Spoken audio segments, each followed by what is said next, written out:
رکے اور پوچھا یہ مکان کس کا ہے؟ کہا فلاں صحابی کا۔ کچھ نہیں کہا، گزر گئے۔ جس شخص کا مکان تھا اس سے وہ شخص ملا جس نے حضور سے یہ بات سنی اور کہا کہ حضور علیہ السلام گزرے تھے، تیرے مکان کو دیکھا تھا، چہرے پہ پسندیدگی کے آثار نمودار نہیں ہوئے، شاید حضور نے پسند نہیں کیا۔ 2-4 دن کے بعد حضور علیہ السلام کا دوبارہ گزر ہوا تو ملبہ پڑا ہوا تھا، مٹی کا ڈھیر تھا۔ تو فرمایا اسے بلاؤ، بلایا گیا، کہا میں گزرا تھا، تیرا مکان دیکھا تھا اور آج ملبے کا ڈھیر دکھائی دے رہا ہے۔ عرض کی حضور میں نے گرا دیا ہے۔ فرمایا کیوں؟ عرض کی سنا تھا آپ کو پسند نہیں۔ میں اور آپ سر سے لے کر پاؤں تک دیکھیں ہمارا کیا کیا حضور کو پسند نہیں۔ اپنے رویے، طرز زندگی، انداز معاشرت، نجی زندگی، سیاسی زندگی، کاروبار، رشتہ داریوں کے ساتھ معاملت، میں اور آپ اپنے آپ کو دیکھیں ہمارا کیا کیا حضور کو پسند نہیں۔ محمد دی زیارت محمد دے رنگ وچ، اے ٹھگ بازیاں جانے پیارا محمد صلی اللہ علیہ وآلہ وسلم۔ چوں بنا میں مصطفیٰ خانم درود، از خجالت آب می گردد وجود، عشق می گوید کہ محکوم غیر، سینائے تو از بتا مانند دیر، تا نداری از محمد رنگ و بو، بر زبان خود میالا نام او۔ میرے مرشد نے اس کا ترجمہ یوں کیا، یاری لا تو پاک نبی سنگ، اے پر پوری یاری، یاری لا تو پاک نبی سنگ، اے پر پوری یاری، پھر درود قبول ہے تیرا لاکھ نالوں ایک باری۔ ہمارے عمل، ہمارے رویے، ہمارا طرز زندگی یہ بتائے کہ ہم حضور کے نوکر ہیں، ہم حضور کے غلام ہیں۔ میرے استاد فرمایا کرتے تھے کہ یہ نہ ہو کہ لوگ تمہیں پوچھیں تم کون ہوتے ہو اور تمہیں بتانا پڑے کہ ہم مسلمان ہوتے ہیں۔ یہ دیکھو مذہب کے خانے میں اسلام لکھا ہوا ہے۔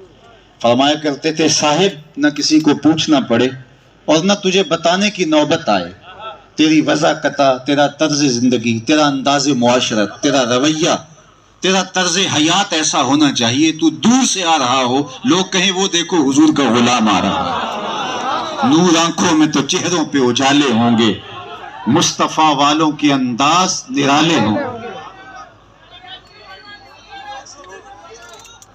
یہ کوئی شخص رش کی وجہ سے بے ہوش ہو گیا، آرام سے اٹھا کر کے لے جائیے گا۔ اللہ تعالیٰ صحت دے، عافیت سے نوازے۔ اپنے آس پاس کا خیال رکھ کر کے، ایک دوسرے کے جذبات کا خیال رکھ کر کے راستہ دے دیجئے، یہ ایمرجنسی ہے۔ اور باقی لوگ جو ہیں وہ توجہ فرمائیے گا۔ یہ سیکورٹی والے ان کو اٹھا لیجئے، ایسا ہی اللہ جزائے خیر۔ باقی احباب توجہ فرمائیے، اللہ اسے صحت دے اور جلد شفا یاب فرمائے۔ ماحول کے اندر جو گھٹن ہے اور شدت ہے رش کی، اس کی وجہ سے ایسا ہونا ممکن ہے۔ بس ایک دوسرے کا خیال ضرور رکھیے گا تاکہ جو ہے وہ کوئی ایسا کوئی حادثہ رونما مزید نہ ہونے پائے۔ زندہ باد، زندہ باد، زندہ باد، زندہ باد۔ احباب تشریف رکھیے گا، تشریف رکھیے گا، آرام سے تشریف رکھیے گا۔ تو میں عرض کر رہا تھا کہ میرے استاذ المکرم علیہ رحمہ سے یہ منقول بات ہے، وہ فرمایا کرتے تھے یہ نہ ہو کہ لوگ تمہیں پوچھیں تم کون ہوتے ہو اور تمہیں بتانا پڑے کہ ہم مسلمان ہوتے ہیں۔ یہ دیکھو مذہب کے خانے میں اسلام لکھا ہے۔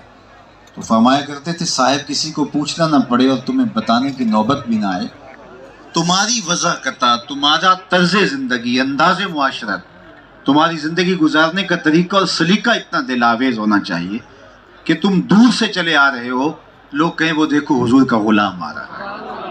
اور میں اس میں ایک اور بات کا بھی اضافہ کرتا ہوں، اور وہ یہ کہ تم دور سے جب چلے آ رہے ہو تو پتہ چلے حضور کا غلام ہے، لیکن جب تم کسی کے نیڑے آؤ تو پھر بھی پتہ چلے حضور کا غلام. یہ نہیں ہے کہ کسی کے نیڑے ہو تو پتہ چلے کہ یہ دور دور سے تو عاشق رسول لگتا تھا، قریب آیا تو کچھ اور نکلا. دور سے تو اچھا بھلا مومن اور مسلمان لگتا تھا، لیکن رشتہ داری کر کے دیکھا تو ماجرا کچھ اور نکلا. کاروبار کر کے دیکھا، ادھار دے کے دیکھا تو معاملہ کچھ اور دیکھا. اس کے لہجے میں یوں تو برف تھی، لیکن جو چھو کے دیکھا تو ہاتھ جل گئے. یہ نہیں کہ دور دور سے ہم اچھے اچھے اور بھلے بھلے مسلمان دکھائی دے، لیکن رشتہ داریوں میں، معاملت میں، کاروبار میں ہم اندر سے بہت کوڑے ہوں. عشق رسول کا تقاضا یہ ہے کہ ہمارا اندر اجلا ہوا ہو، ستھرا ہو، پاکیزہ ہو، نظیف ہوں، ہمارے رویے دل آویز ہوں، طرز زندگی خوبصورت ہو. تو اس نے کہا حضور سنا تھا آپ کو پسند نہیں ہے.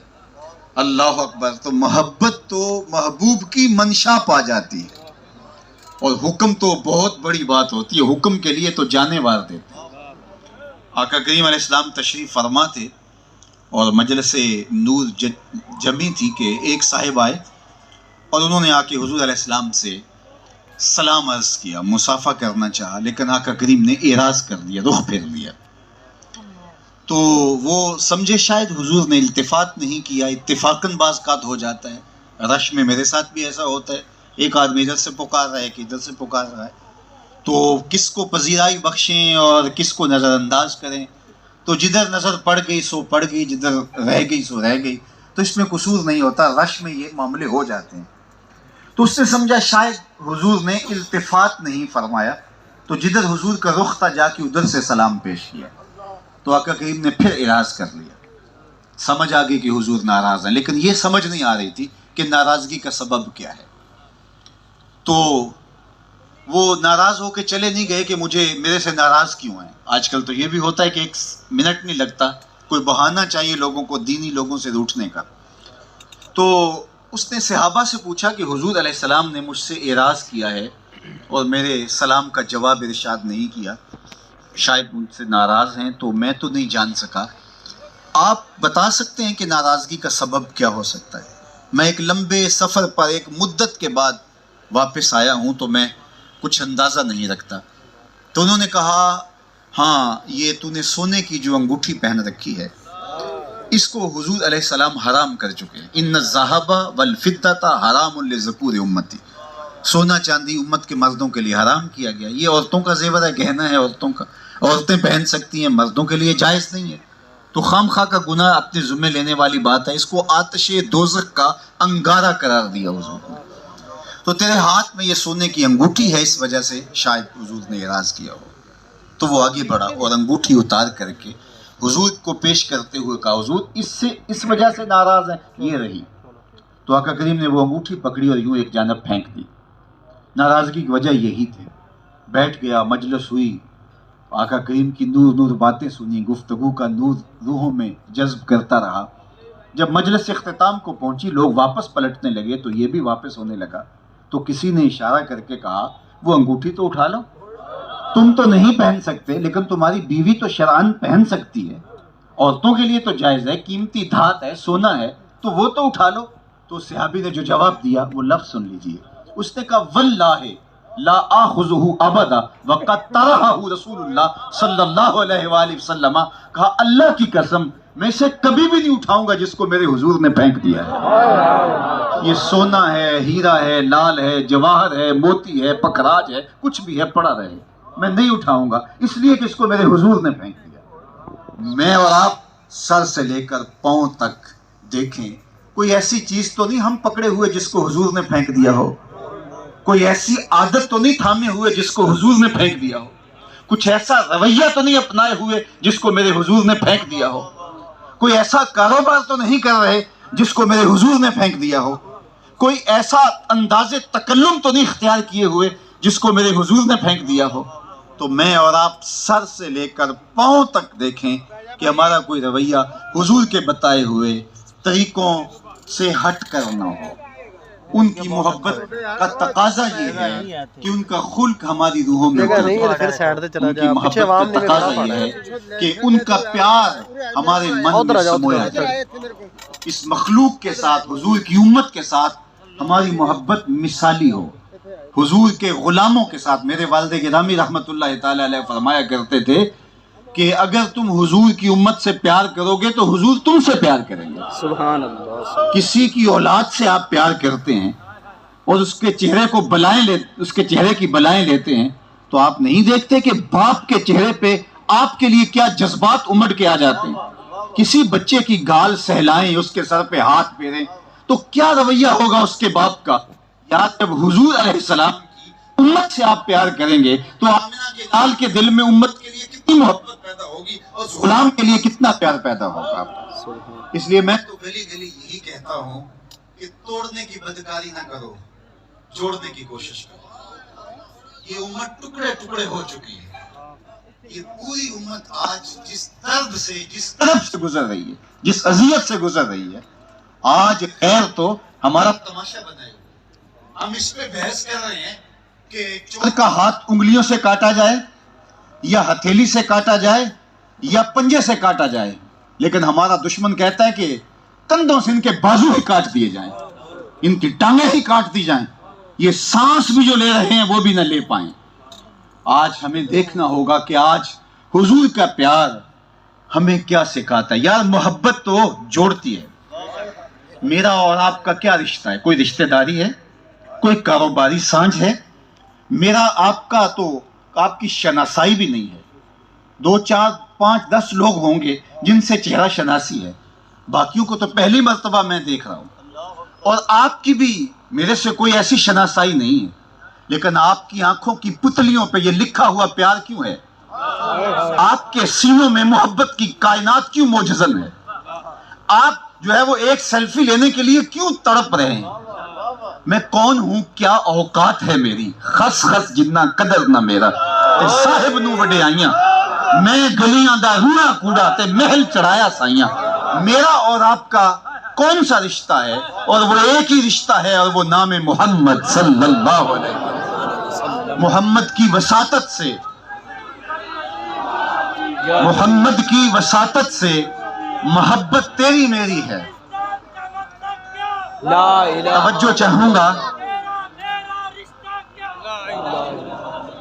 محمد کی وساطت سے محبت تیری میری ہے، محبت اصل ہے ان کی، نہ تیری ہے نہ میری ہے۔ اور اقبال نے کہا تھا، چوں گلے صد برگ مارا بو یکیس، او کے جانے ای نظاموں او یکیس، مست چشمے ساکیے بتہاستیم، در جہاں مثل مو می ناستیم۔ ہزاروں قومیں وجود میں آئیں دہر میں خشک و تر کے رشتے سے، ہم نے بنیاد دوستی رکھی یاد خیر البشر کے رشتے سے۔ یار یہ جو قاری زبیر رسول رحمت اللہ تعالیٰ علیہ کا عرس کروا رہے ہیں، یہ ان کے نسبی بیٹے تھوڑے ہیں، لیکن ان کے دل میں پیار کیوں ہے؟ اللہ اکبر۔ ایک دن حضرت حسان بن ثابت رضی اللہ تعالیٰ عنہ نعت پڑھ رہے تھے، اور ام المومنین سید عائشہ رضی اللہ تعالیٰ عنہ پردے کے پیچھے بیٹھ کے سن رہی تھی اور خوش ہو رہی تھی۔ تو کسی نے حضرت ام المومنین سے کہا کہ واقعہ افک میں منافقین کی چال میں یہ بھی آگے تھے، اور آج آپ اس طرح سے جو ہے وہ سن رہی ہیں تو آپ کو بھول گیا قصہ؟ تو حضرت ام المومنین سید عائشہ رضی اللہ تعالیٰ عنہ فرمانے لگی، یہ میرے حضور کی مدح کرتا، میں سب بھول گئی ہوں، یہ میرے حضور کی تعریف کرتا، مجھے کچھ یاد نہیں ہے۔ اور علماء نے لکھا ہے، علماء اہل سیر نے لکھا ہے، جو شخص حضور علیہ السلام کے حسن کا تذکرہ کرے اللہ اس کو محبوب الخلائق بنا دیتا ہے۔ آج ہر بندہ چاہتا ہے نا کہ لوگوں کے دلوں پہ راج کروں، لوگوں کے دلوں پر میری حکمرانی ہو۔ میں آپ کو نسخہ بتا کے جا رہا ہوں، وہ سنیاسی بابے مر جاتے ہیں نسخہ نہیں دیتے، لیکن میں آپ کو وہ نسخہ دے کے جا رہا ہوں جس کو شمائل کے باب میں ہمارے علماء نے لکھا ہے کہ جو یہ چاہے کہ اللہ کی مخلوق مجھ سے ٹوٹ کے پیار کرے، وہ حسن محمد کے قصیدے پڑھا کرے، دنیا اس سے پیار کرے گی۔ یار صدیاں گزر گئیں کہانیوں کو جنہوں نے قصیدے پڑھے تھے، زمانہ آج انہیں یاد کرتا ہے۔ یار کوئی بہت لمبا چوڑا دیوان نہیں تھا، صرف ایک نعت ہی کہی تھی نا گولڑے کے تاجدار نے، مکھ چند بدر شاہ شانی ہے، متھے چمک دی لاٹ نورانی، کالی زلف تے اکھ مستانی ہے، مخمور رکھی ہند مد بھریاں۔ آج بھی دلوں میں وہ راج کرتے ہیں۔ تو اپنے گھر میں بیٹھ کر کے حضور کی نعت پڑھا کیجیے گا، اپنے بچوں کو سکھائیے اور ان کے سینے میں حضور علیہ السلام کا پیار انڈھیل دیجیے۔ علامہ اقبال علیہ رحمہ نے ایک مجلس میں گفتگو کرتے ہوئے جو ریکارڈ پہ موجود ہے کہا تھا کہ اپنی نسل کو حضور کا پیار سکھانے کے لیے آپ کو 3 کام کرنے پڑیں گے، اور یہ بات ذہن میں رکھیے گا کہ یہ کوئی اختیاری مضمون نہیں ہے کہ ہم چاہے کر لیں اور چاہے نہ کریں۔ حضور کا پیار اپنی اولاد کو سکھانا ہمارے ذمہ لازم اور واجب ہے۔ ادبوا اولادکم، اپنی اولاد کو سکھاؤ، علی ثلاث خصال، اپنی اولاد کو 3 چیزیں سکھا کر جانا تمہارے اوپر ضروری ہے، اور اگر تم یہ کام نہیں کیا تو تم سے بہت بڑا فریضہ رہ گیا ہے۔ اور وہ کیا ہے؟ پہلی چیز جو اپنی اولاد کو سکھانی ہے، اللہ اکبر، 3 چیزیں اپنی اولاد کو سکھاؤ۔ پہلی چیز، اپنی اولاد کو قرآن مجید پڑھنا سکھاؤ، بطور مسلم والد ذمہ داری۔ قرآن مجید کے ساتھ ہمارا تعلق لازوال ہے، اور اس نے ہی امت کو آج تک کھڑے کیے رکھا ہے۔ ایک بدماش نے کہا تھا کہ اگر امت مسلمہ کو مٹانا ہے تو 4 چیزیں ختم کر دو، یہ امت ختم ہو جائے گی۔ اگر میں تاریخ کے اوراق سے ورق پلٹوں تو دنیا کے اوپر کتنی تہذیبیں ابھری، لیکن آج ان کا نام بھی نہیں ہے۔ آل ساسان نے 3150 سال تک ایران پہ حکومت کی، ایک خاندان میں 150 حکمران اس ایک خاندان کے تخت نشین ہوئے، لیکن آج کتنے لوگ ہوں گے جنہوں نے آل ساسان کا لفظ میری زبان سے سنا ہوگا؟ یہ وہ خاندان ہے جس نے 3150 سال ایران پہ حکومت کی ہے۔ آج ان کی قبریں بھی زمانے کو یاد نہیں ہیں۔ مٹ گیا مشتاق دل سے رنگے یاد رفتگاں، پھول مہنگے ہو گئے قبریں پرانی ہو گئی۔ زمانہ یاد کب رکھتا ہے؟ لیکن یہ کتنے سال بیت گئے قاری زبیر رسول صاحب کو، نہ تو عقیدتوں کے پھول مہنگے ہوئے اور نہ قاری صاحب کی قبر پرانی ہوئی۔ تو 3150 سال، لیکن آج اس تہذیب کا نام بھی نہیں۔ کہاں گئے خاقان، کہاں گئے فرائین؟ آج نام بھی موجود نہیں۔ تہذیبیں اٹھی اور ان کی اٹھان پھر زمانے نے ان کو فراموش کر دیا۔ لیکن جو کچھ بغداد میں ہوا، منگولوں نے جو مسلمانوں کا حال کیا، جو کچھ غرناطہ اور کرتبہ میں ہوا، مسلمانوں کے ساتھ جو کچھ کہانیاں اگر پڑھیں، لیکن یہ پھر اٹھتے ہیں تو انہی بنیادوں پہ کھڑے ہو جاتے ہیں۔ تو کوئی وجہ ہے جو ان کو مرنے نہیں دیتی؟ نشائے میں کو غرض نہیں پیمانے سے، اقبال نے کہا تو نہ مٹ جائے گا ایران کے مٹ جانے سے، تو نہ مٹ جائے گا ایران کے مٹ جانے سے، نشائے میں کو غرض نہیں پیمانے سے، ہے یا یورش تاتار کے افسانے سے، پاسباں کعبے کو مل گئے صنم خانے سے۔ یہ امت کیوں نہیں مٹتی؟ تو 4 چیزیں ہیں جو اس امت کو مٹنے نہیں دیتی۔ یہ ذہن نشین کر لے۔ اس نے کہا سب سے پہلی چیز جو اس امت کو مٹنے نہیں دیتی وہ قرآن ہے۔ قرآن اسلام کی غیر متبدل تھیوری ہے۔ جب تھیوری نہیں مرتی تو پریکٹیکل بھی ختم نہیں ہوتا۔ یہ امت جب مرتی ہے، اٹھتی ہے، تو انہی بنیادوں پہ کھڑی ہوتی ہے، اور اس کی حفاظت اللہ نے اپنے ذمہ کرم پہ لی ہے۔ ورنہ پادریوں کو پیسے دے کر کے لوگوں نے تورات میں تبدیلی کر لی، پروہتوں کو پیسے دے کر کے، بڑے بڑے ان کے جو ہے وہ گرو گھنٹالوں کو پیسے دے کے زبور میں، انجیل میں تبدیلیاں کروا لی، تو کیا جبے اور دستار نہ بکتے؟ یہ جو آپ دیکھتے ہیں کہ لوگ جو ہے وہ چند ٹگوں کے لیے، چائے کی پیالی کے لیے دین بیچتے ہیں، دین فروختند بچے ارزاں فروختند، تو کیا یہ قرآن نہ بدل دیتے؟ لیکن یہ اللہ کی حفاظت ہے، قرآن نہیں بدلا جائے گا۔ ایک تو قرآن، وہ کہا کہ قرآن تبدیل کر دو۔ الفرقان الحق کے نام سے کوشش بھی کی گئی، اربوں روپے لگائے، لیکن قرآن تبدیل نہیں ہو سکتا۔ یہ اللہ کی حفاظت کے حصار میں ہے۔ اللہ اکبر۔ آج بھی اس مجلس کے اندر اگر میں کہوں کہ حفاظ کھڑے ہو جائیں تو سینکڑوں لوگ ہوں گے جن کے سینے میں قرآن موجود ہے۔ یہ امت کے عروج کا زمانہ نہیں ہے، یہ امت کے زوال کا زمانہ ہے۔ لیکن پھر بھی مجھے اس مجمع میں کتنے حافظ قرآن مل جائیں گے، اور وہ زمانہ جب امام محمد بن حسن الشیبانی درس حدیث دیتے تھے اور لکھنے کے لیے اس مجلس میں 4000 دواتیں رکھی جاتی تھیں، اس زمانے میں کتنے حافظ قرآن ہوتے ہوں گے۔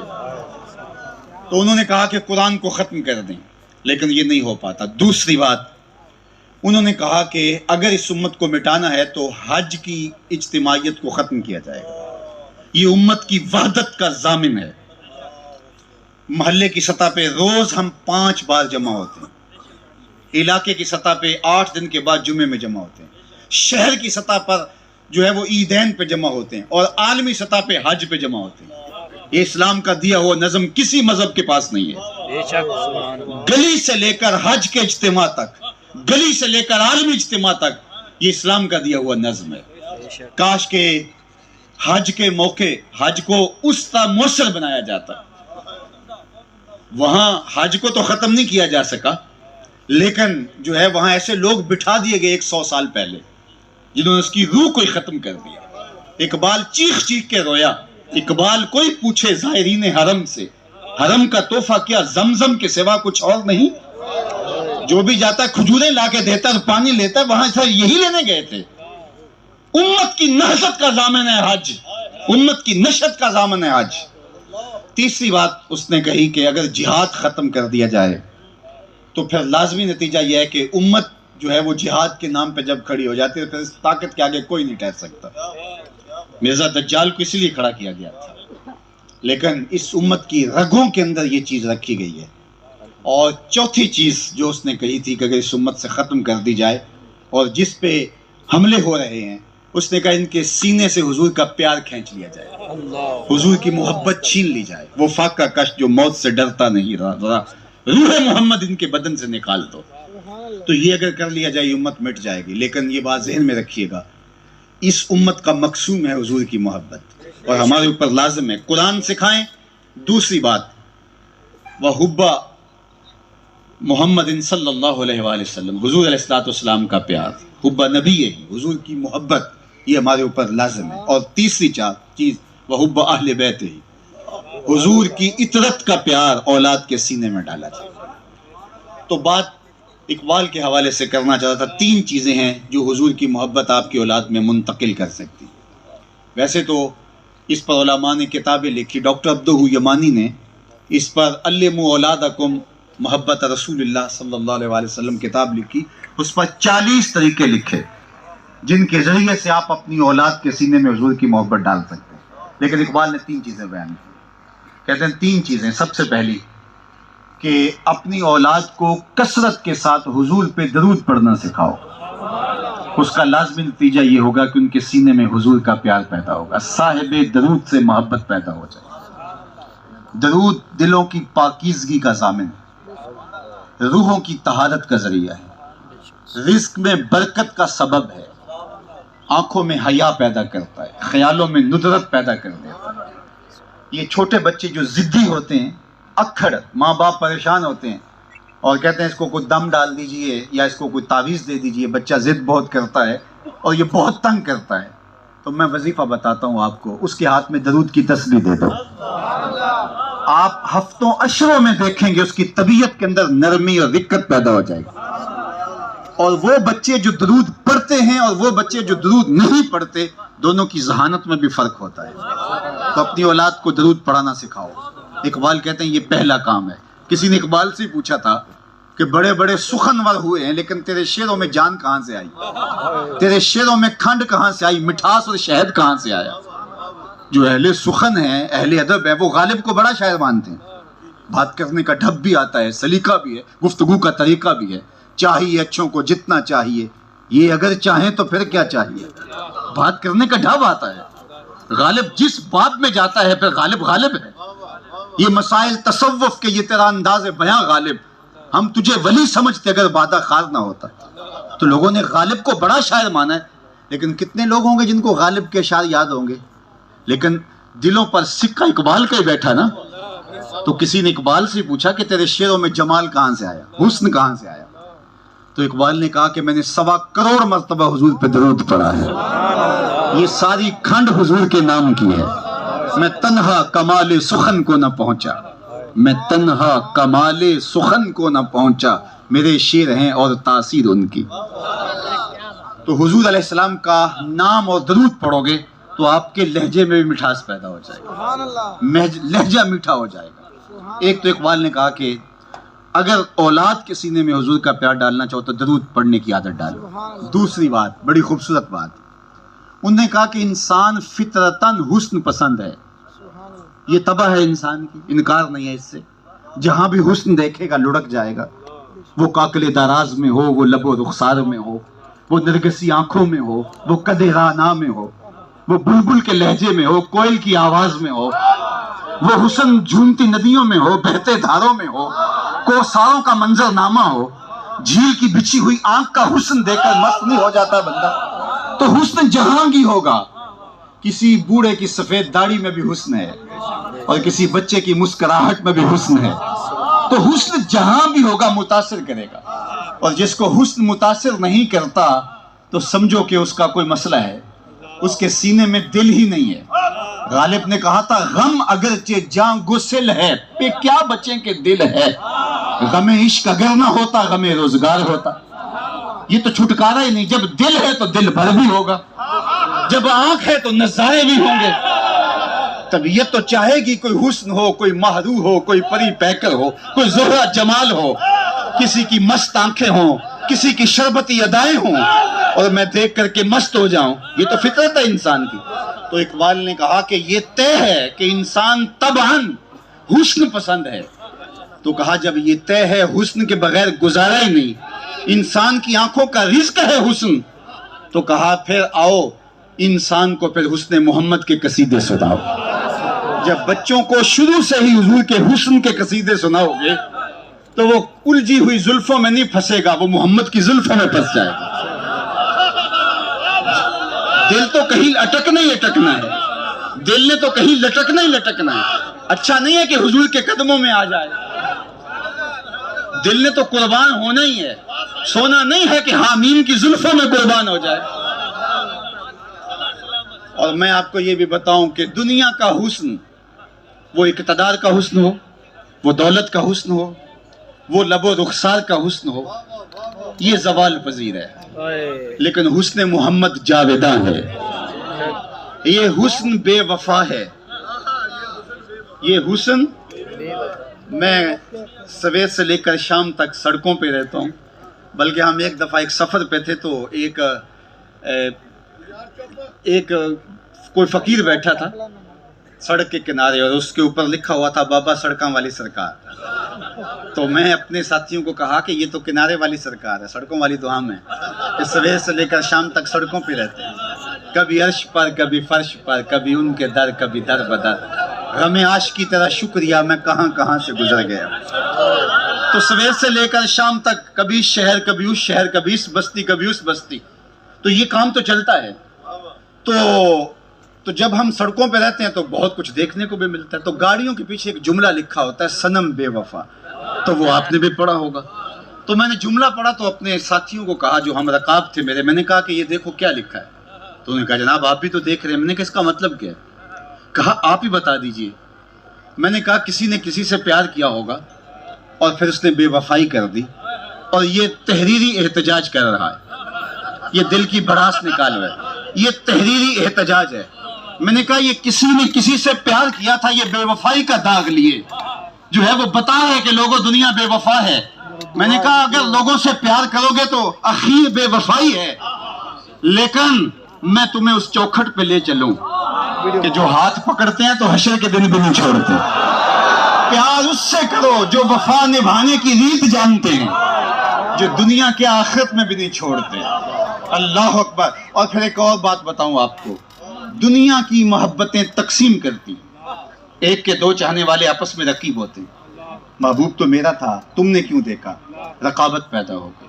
سیٹ ایک تھی، الیکشن لڑنے والے کافی ہو گئے، آپس میں رقابت پیدا ہو گئی.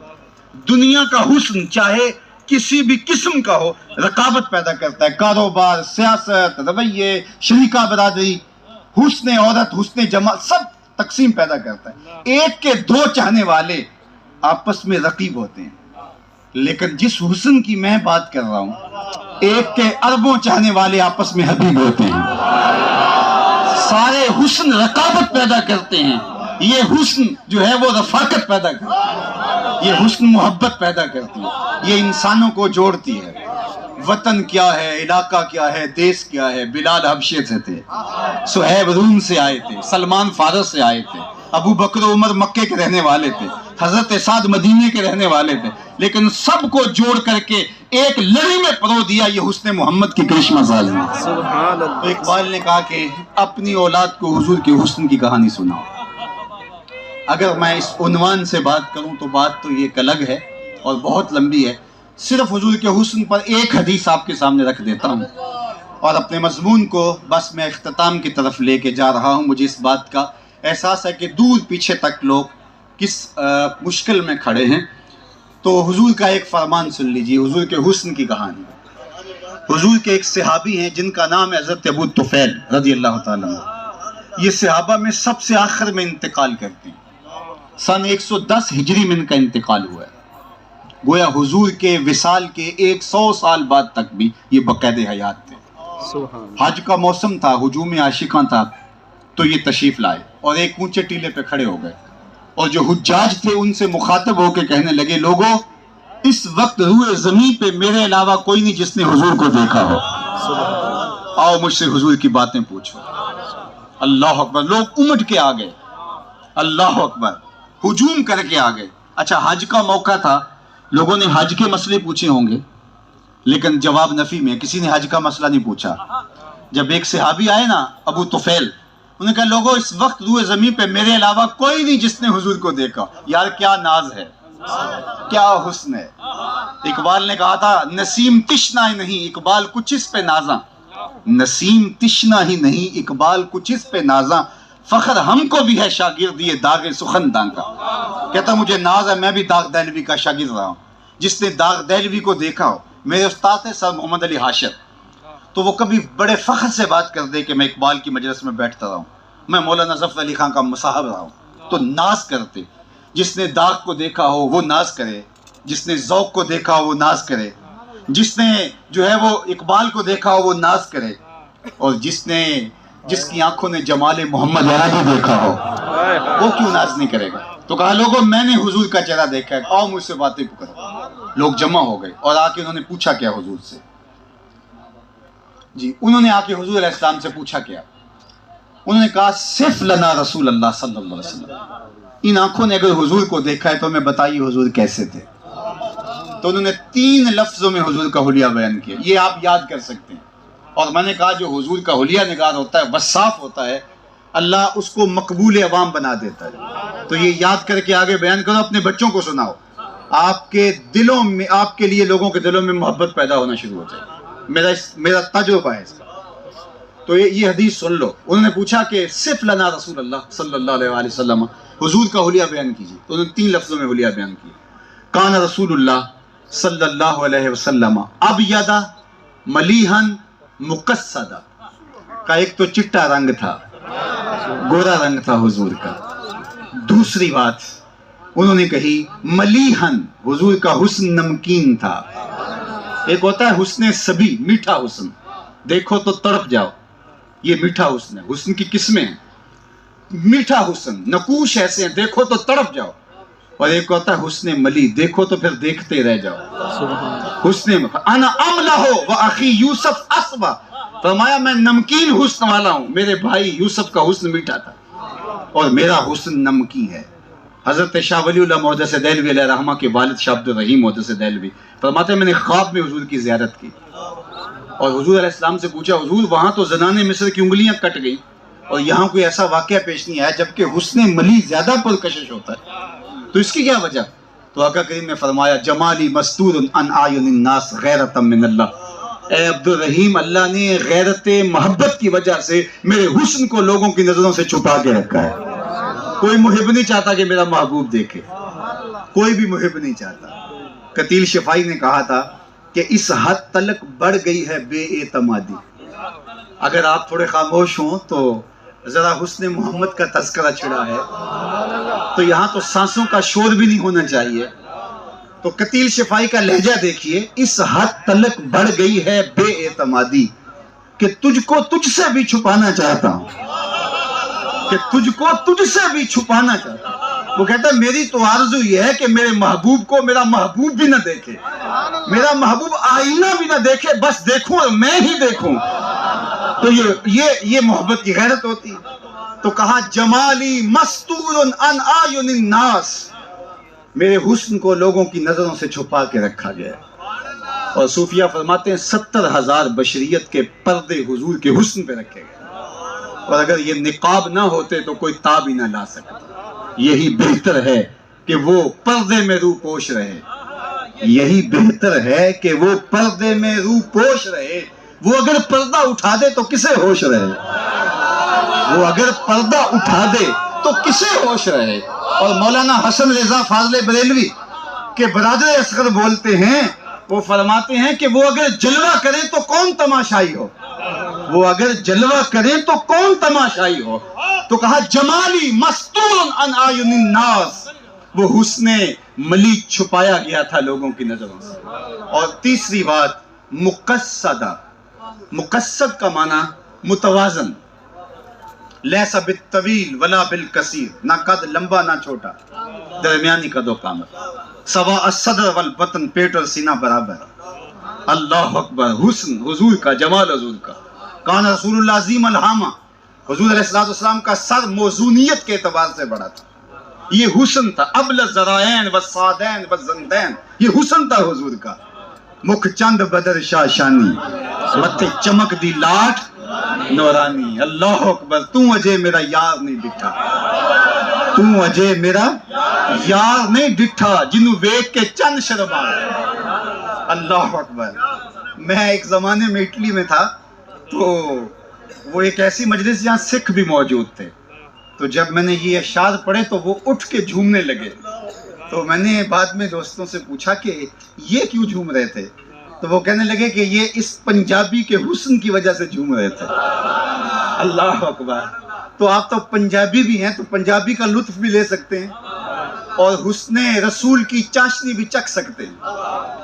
اللہ اکبر۔ تو اجے میرا یار نہیں ڈٹھا، جنوں ویکھ کے چن شرماوے، ادھی راتی دن چڑھ جاوے، جیو رخ تو نقاب اٹھاوے، تے جیو نکلے سیر کرن نو، جیو نکلے سیر کرن نو، سارا گلشن سیس نواوے، اتے دھرتی لف لف جاوے، جے ہاتھ پھلاں وچ رکھدا، ہاتھ پھلاں تو ود جاوے، نین نشیلے مست رسیلے، وچ سونا کجل سہاوے، اکھ اگڑے تے انج پیا جاپے، جویں میں خانہ کھل جاوے، توبہ توبہ حسن سجن دا چال نہ چلی جاوے، بجلی ڈر دی لشک نہ مارے، متا بید بھی ہو جاوے، تے جے او کھولے پیچ زلف دے، اتے راہی راہ پل جاوے، کی اعجاز نظر وچ او دی، جو آوے وک جاوے، خلق او دے نے مولی دنیا، کوئی ویلائی جان بچاوے، علم خدا نے اینا دتا عقلاں وچ نہ آوے،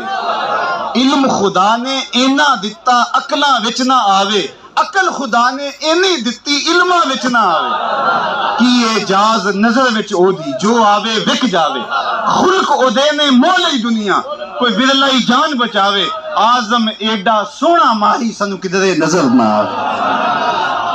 وہ حسن دیا، وہ جمال دیا۔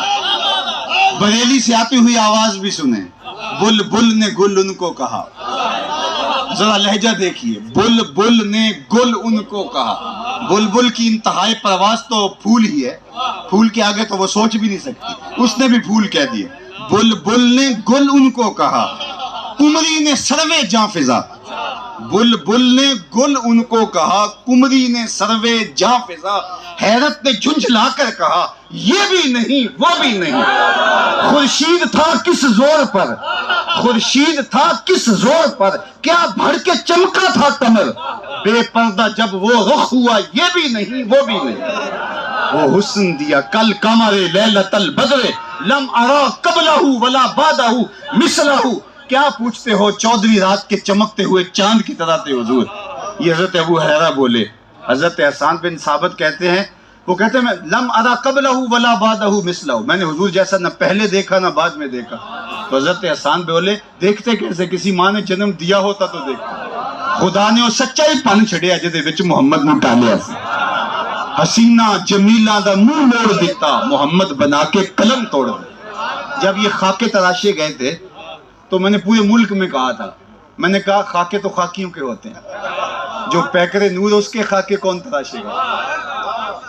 چاند کی طرف منہ کر کے تھوکنے سے اس کی نوری کرنوں کو میلا نہیں کیا جا سکتا، تھوکا ہوا تھوکنے والے کے منہ پہ آئے گا۔ مدینے کا چاند کل بھی روشن تھا، مدینے کا چاند آج بھی روشن، اور رہے گا یوں ہی ان کا چرچا، پڑے خاک ہو جائیں جل جانے گا۔ پوری کائنات کے اوپر جتنے قصیدے میرے حضور کے ہو رہے ہیں، اللہ اکبر، یہ کس کے خاکے تراشی ہیں؟ اور یار ان کا تو سایہ بھی نہیں تھا، تم خاکے لیے بیٹھے ہو، ان کا تو سایہ بھی نہیں تھا، یہ کسی اور کے خاکے ہوں گے۔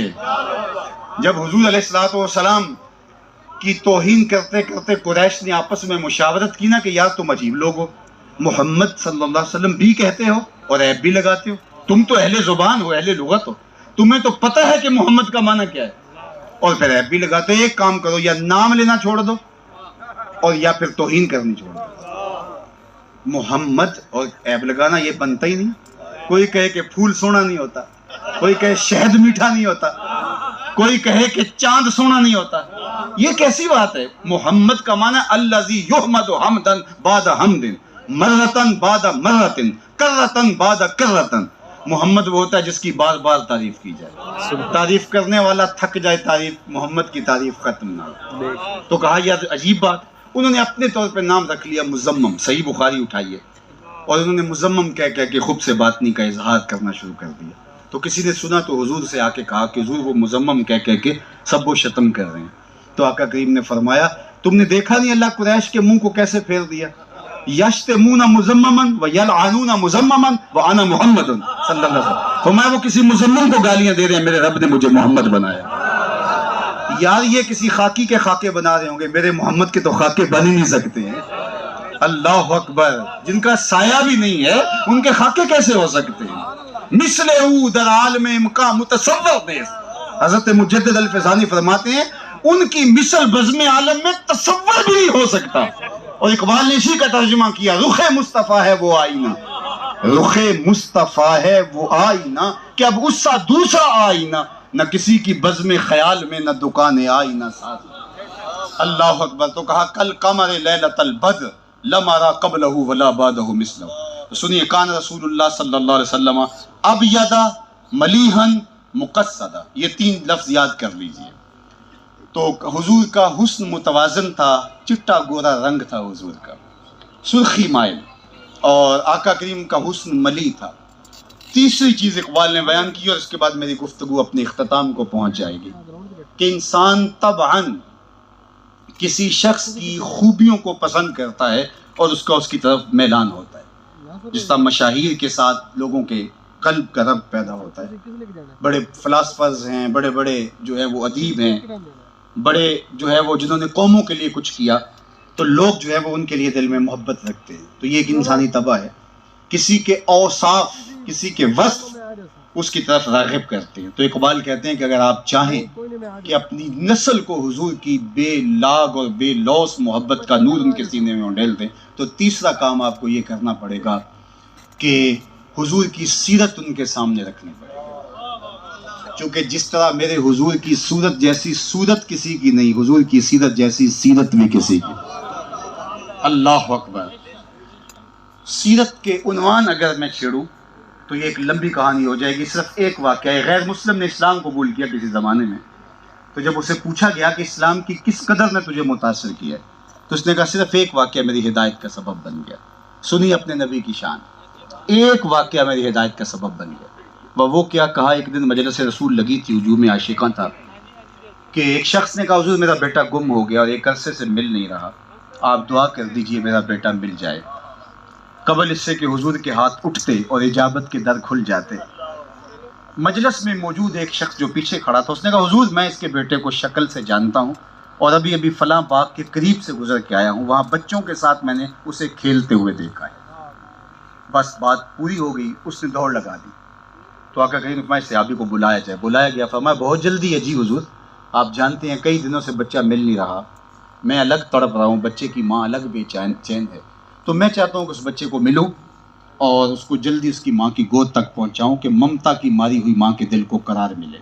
ماں تو پھر ماں ہی ہوتی ہے، اولاد کے لیے اس کے سینے میں جو محبتوں کا ایک جہاں آباد ہوتا ہے اس کی کوئی مثال ہی نہیں ہے۔ اقبال بیرون ملک تھے جب ان کی ماں انتقال کر گئی، تو انہوں نے وہاں ایک مرثیہ لکھا والدہ مرحومہ کی یاد میں، جو آج بھی کلیات میں موجود ہے۔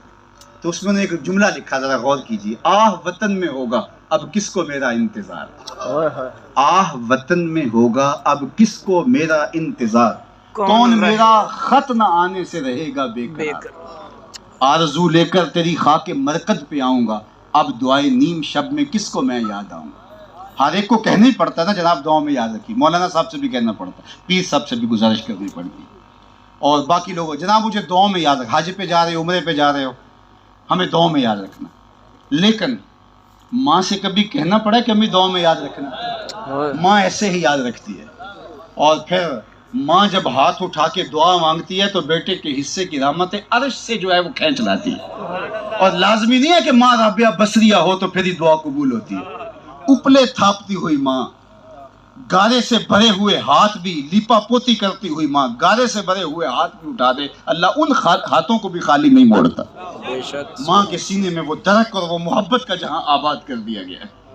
تو کہا حضور اس کی ماں الگ بے چین ہوگی اور میں الگ بے چین ہوں، اس لیے میں چاہ رہا ہوں کہ جلدی جلدی ماں تک پہنچا دوں۔ میں ضرور جاؤ، تمہیں روکتا نہیں، روکنے کے لیے بلایا بھی نہیں، لیکن میری ایک نصیحت اچھی طرح سے سن لو کہ جب باغ کے کنارے جاؤ، بچوں کے سامنے اپنے بیٹے کو کھیلتا ہوا پاؤ تو اس کو بیٹا بیٹا کہہ کے آواز نہیں دینا، اس کا جو نام رکھا ہے اس نام سے پکارنا اور گھر لے جانا۔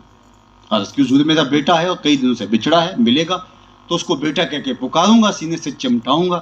کہا نہیں، وہ تو گھر جا کے کرنا، اس کا جو نام رکھا ہے نام سے پکارنا اور گھر لے جانا۔ عرض کی حضور میرا بیٹا، اس میں حرج بھی کیا ہے؟